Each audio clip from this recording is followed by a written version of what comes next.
On November 19th, 2021, a brand new entry into the Battlefield franchise would release. Battlefield 2042. It was a game that everyone was extremely excited for. You went on Reddit, Twitter, forums, everyone left and right was calling it the Call of Duty killer, especially after the depressing release of Vanguard. And even the trailer was sitting at an astounding 20 million views. In general, the marketing was going exceptionally well and there was no sign of anything going wrong. DICE here couldn't have a better opportunity at redeeming themselves from the joke that was Battlefield 5. But then the day came, and unfortunately, I don't even think I have to say anything to describe how its release went.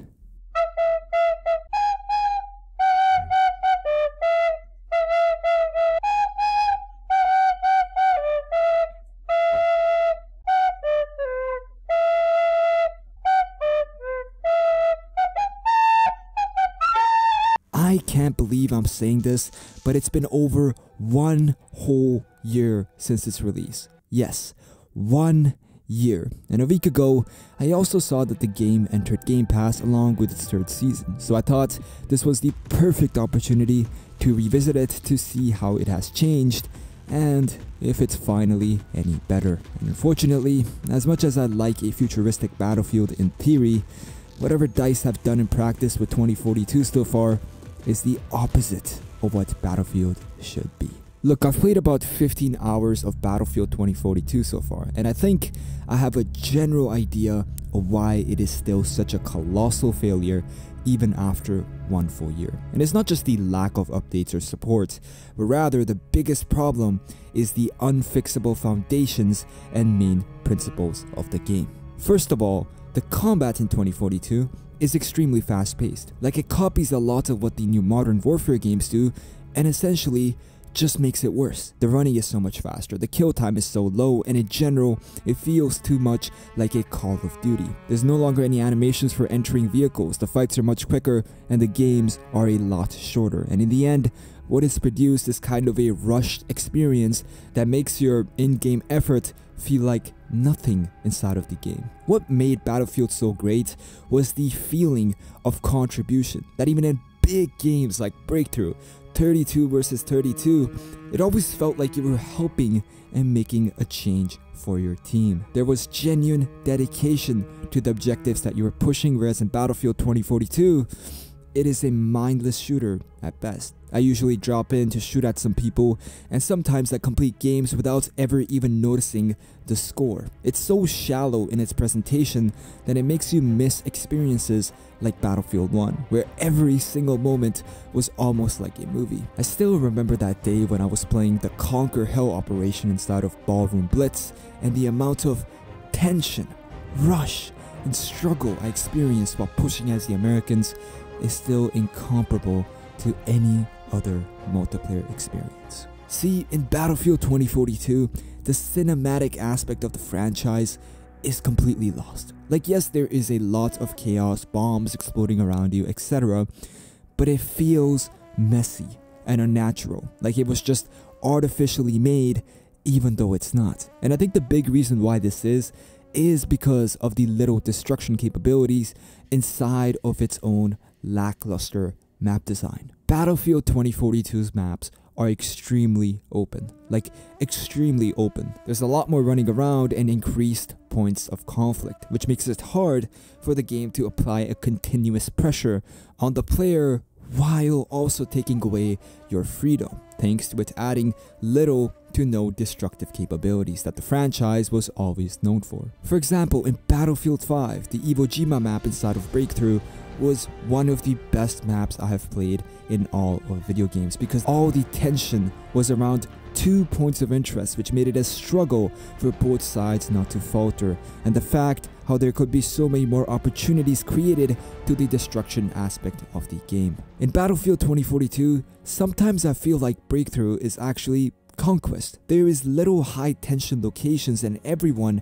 is all over the place. DICE actually tried to fix this by revamping and making the map smaller for Breakthrough, while also changing the player limit from 128 to 64, But the problem is, the way these maps were built from the ground up makes it very hard to fix these issues just by changing some things inside of them. Hell, even in Conquest, everything feels too spaced out and too messy. You can be running for a good minute and just get randomly shot by some dude 50 yards away, creating no sort of concentration around the map. This is one of the biggest flaws in the game. Even though it is very fast-paced, that fast pace is nothing without tension, which Battlefield 2042 does a horrible job of creating. In the end, the maps inside feel like big, empty, meaningless sandbox playgrounds that have very little to no seriousness. I want you to go back to Battlefield 1 again. Do you remember your first time seeing the blimp explode and crash down into the map? Yeah, I remember that too, and how I was in complete awe and wonder. Or do you remember the saturated but dark colors that gave off an atmosphere grasping you like you were actually inside of World War I? Or hell, even the depressing voices you heard as you marched into almost horror-like environments. The chaos there felt powerful but yet also organized and not random. These were the sort of moments that made you so immersed in its world and maps. Sadly, there's quite practically nothing even remotely similar in Battlefield 2042. There's no immersion in its gameplay, and especially with only 2 countries. Yes, 2 countries in the whole game, with those 2 countries also having the same faces on each side thanks to its stupid specialists, make it such unmemorable experience. Talking about specialists, they are still here, and still as bad as they were on release. I mean, DICE implemented loadout types, i.e. classes, but that doesn't change the loss of immersion caused by little variety between the teams. There's no uniforms, no different specialists for each country, and in the end, only having 10 faces on each team is not the best way to go about portraying brutal war. The countries are just labels, RU and US. There's nothing more to them. You could take out the god-awful UI and you wouldn't even know who you're fighting for. Battlefield used to be a militaristic, atmospheric-rich arcade shooter, but now what it is just a bland arcade shooter, leaving behind some of its most important core values. And there is one core value that I still have not mentioned, and one which I didn't appreciate enough before the release of 2042. Being the music.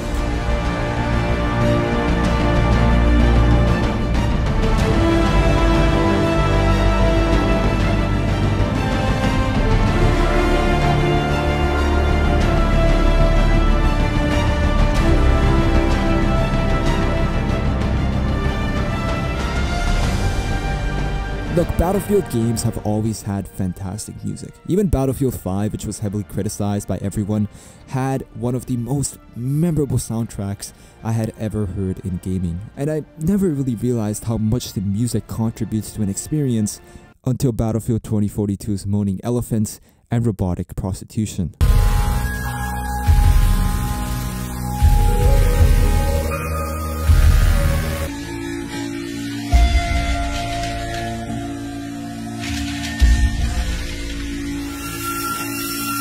Genuinely, this was one part of the game that I never doubted prior to release. There's never been a Battlefield game with bad music after all, but well, that's finally one thing unique to Battlefield 2042. This, in my opinion, is the last finishing blow to the game and collapses it completely. It's depressing because not once did I ever in the history of Battlefield games turn off the music intentionally.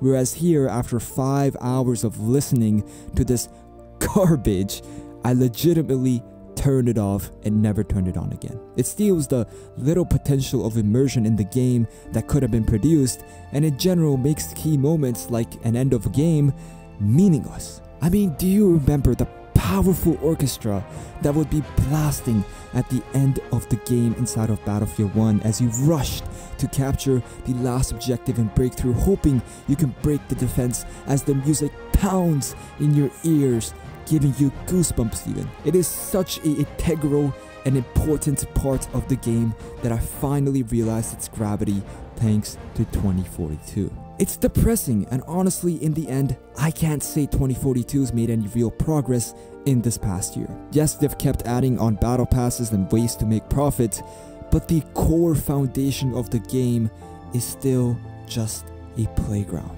Especially with so many update delays and just horrible support, makes the game not differ much from its release. The bugs are still here.